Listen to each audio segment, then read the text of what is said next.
Bon dia, lletraferits, com va?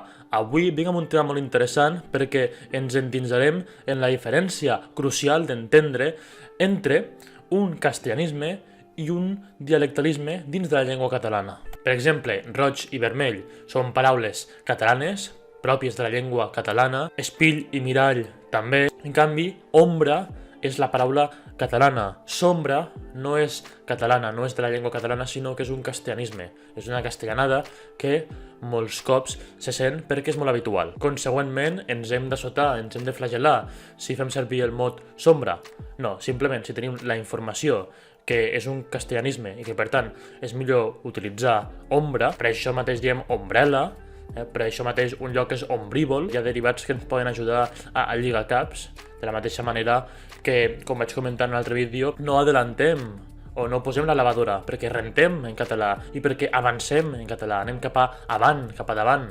Sí? Llavors, aquestes pistes ens poden ajudar a parlar d'una manera més correcta i més pròpia de la llengua catalana. No és qüestió de correcció, no és qüestió de registre, de parlar de manera més formal, de endiumenjar-nos, sinó que és qüestió de mantenir la llengua catalana tan genuïna com sigui possible. I dins d'aquesta genuïnitat no podem deixar de banda la creació, la col·loquialitat, crear, donar-li vida, provar. Hi ha d'haver creació perquè si no la sola cosa que fem és copiar de l'anglès, copiar del castellà.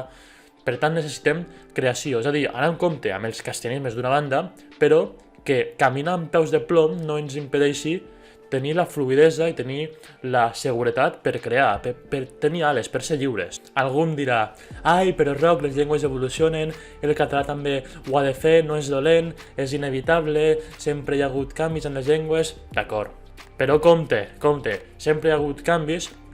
Tanmateix no volem que el català desaparegui o que esdevingui un dialecte del castellà. Això se suposa que no ho volem. Per tant, aquests canvis que té la llengua catalana des de fa més o menys uns 3 segles, que són l'adquisició de moltíssims castellanismes, s'haurien d'intentar tergiversar, com va fer ja Pompeu Fabra. Pompeu Fabra va fer una tasca de purificació de la llengua catalana enorme, i per tant n'hem d'estar agraïts i seguir fent-la, perquè cada cop és un no parar, no és que ara ja no segueixin arribant castellanismes a dojo, sinó que encara n'arriben més, diria jo. I el va mantenir durant tota la seva vida, aquesta idea de descastellanitzar, ell deia depurar la llengua, descastellanitzar-la, i ell confiava molt en la llengua i confiava molt en la societat. Fabra és un revolucionari. Fabra proposa unes coses que eren una ruptura, en certa manera, amb la llengua del moment. Fabra proposa paraules que no deia ningú. Tothom deia menos en el seu temps. I ell diu, doncs, proposam la forma menys de la llengua clàssica que no deia ningú. Fabra proposava dir coses com agreujar quan no ho deia ningú, tothom deia agraviar. Hauria pogut optar per la llengua que es parlava en aquell moment, però... Aleshores, si en català oriental es diu me mare en comptes de ma mare, això és un canvi dins de la llengua catalana correcte, és un canvi que potser no està acceptat encara, no està acceptat en registres formals, en l'estàndard, en registres cultes.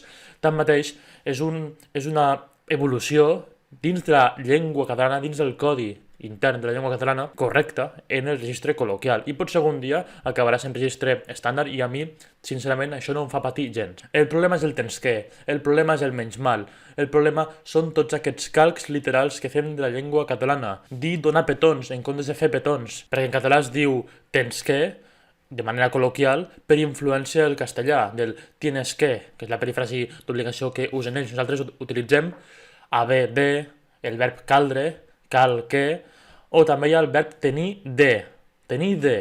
Compte que en molts vídeos no ho comento per no embolicar la troca, però tenir de sí que és genuí en llengua catalana. Sens dubte, emprem menys mal a causa de la influència del castellà, perquè en castellà diuen menos mal, en català és encara sort, encara rai, i d'altres estructures pròpies de la nostra llengua.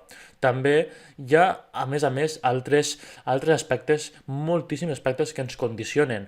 Això que ara diu la joventut, el jovent, de caure's. M'he caigut a terra. No, és he caigut, o calla't. Calla't, aquesta T, és un pecat, no és un verb pronominal, no és un verb pronominal ni reflexiu, no és pronominal, és calla, tu calla, jo callo, no em callo, no, callo i prou. És a dir, no és només el bueno i el vale. Aquests són els que menys fan patir perquè pràcticament tothom sap que són castellanismes. El problema són els que són més subtils i que van infiltrant-se, i no és cap exageració, de manera monstruosa, de manera molt, molt impactant. Si ho estudies, els que estudiem filologia i ens agraden aquests temes, ho anem comprovant, i al nostre voltant ho anem sentint, ho sentim i és força preocupant. Això vol dir que és el final de la llengua catalana? No necessàriament, no ha de ser així, perquè fa uns anys es deia buzón i ara tothom diu bústia, pràcticament tothom. Fa uns anys es deia lavadora molt i ara molta gent diu rentadora, molta gent deia techo i ara es diu sostre. A veure, hi ha hagut una tasca, una feinada que han fet molts filòlegs i molts divulgadors que ha donat els seus fruits i hem de seguir fent-la. El problema és que arriben més castellanismes que no pas els que podem anar explicant, els que podem anar combatent.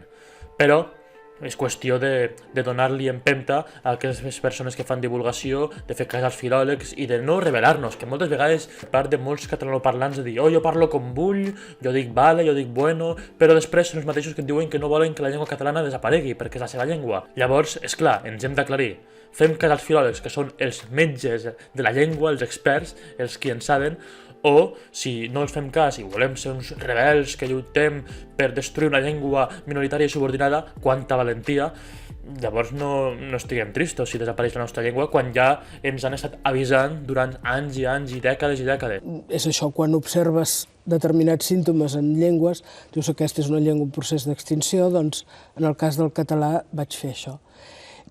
I vaja, no és que jo arribi a la conclusió, hi arriba molta gent i les dades són les que són. Jo crec que és una llengua en perill d'extinció, en procés d'extinció, no estem en fase irreversible, però realment ens hem d'espavilar molt i molt aviat. I una altra cosa que pots fer, tu que mires el vídeo, és compartir-lo, perquè suposo que si el mires ja deus estar força conscienciat amb el tema de la llengua. En canvi, passa algun amic, passa algun familiar que no entengui quina és la problemàtica, o que li costi una mica més o que no n'estigui informat, i comparteix-lo. Hem d'escampar la gent, jo mateix, que fa aquesta tasca de divulgació. I tu, si tu pots fer moltíssim, si parles en català sempre, amb tothom i a tota hora, encara que sigui un desconegut, si no t'entén ja t'ho dirà.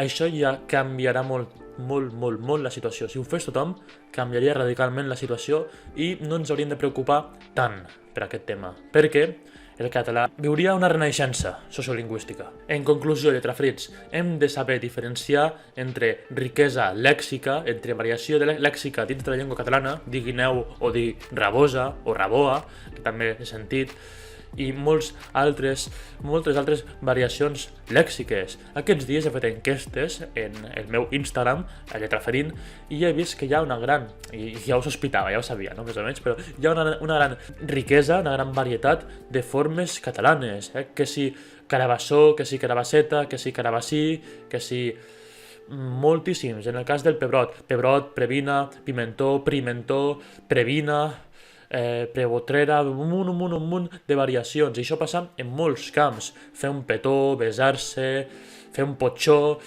això és riquesa, això és bo, això és qualitat dins de la llengua, això és bonic, que hi hagi diversitat lingüística dins de la mateixa llengua. No cal que no hi hagi diversitat de llengües, sinó que les llengües no són gens homogènies, hi ha varietat. Riquesa lèxica és dir hora baixa a Mallorca, és dir vesprada al País Valencià, és dir capvespre a Catalunya, i un castellanisme seria el mot tarde.